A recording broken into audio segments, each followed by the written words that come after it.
નમસ્કાર, real voice of ઇન્ડિયામાં આપનું સ્વાગત. હું છું નેહલ. નજર કરીએ હેડલાઇન્સ પર. જમ્મુ કાશ્મીરના કઠુઆમાં સેનાના કાફલા પર આતંકવાદીઓએ કર્યો બેફામ ગોળીબાર, 5 જવાનો થયા શહીદ. અમદાવાદનો સૌથી જૂનો બ્રિજ એલિસ બ્રિજ 33 કરોડના ખર્ચે મજબૂત કરવામાં આવશે. રાહદારી ઉપયોગ કરી શકે તે અનુસાર પુનઃ નિર્માણ કરવામાં આવશે.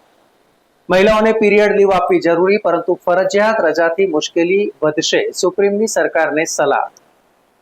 ખેડૂતોના પાક વીમાના વળતર અંગેનો સરકારનો રિપોર્ટ હાઈકોર્ટે ફગાવ્યો. સ્ટેટનો અહેવાલ યોગ્ય અને સંતોષકારક નહીં હોવાની ગુજરાત હાઈકોર્ટે કરી ટકોર. મુંબઈમાં વરસ્યો 13 ઇંચ વરસાદ, ઠેર ઠેર જળબંબાકારની સ્થિતિ. રેલવે તેમજ વિમાની સેવાને અસર પડી. મુંબઈનું જનજીવન મંદ પડ્યું. અનેક લોકલ ટ્રેનો રદ. દેશભરમાં જામ્યું ચોમાસું. આ સપ્તાહ સમગ્ર દેશમાં વરસાદની હવામાન વિભાગે કરી આગાહી. ગુજરાતમાં પણ સાર્વત્રિક વરસાદની અંબાલાલે કરી આગાહી. ફ્રાન્સમાં ત્રિશંકુ પરિણામ, ગઠબંધનની સરકારના એંધાણ. ફ્રાન્સમાં ડાબેરીઓનો દબદબો વધ્યો.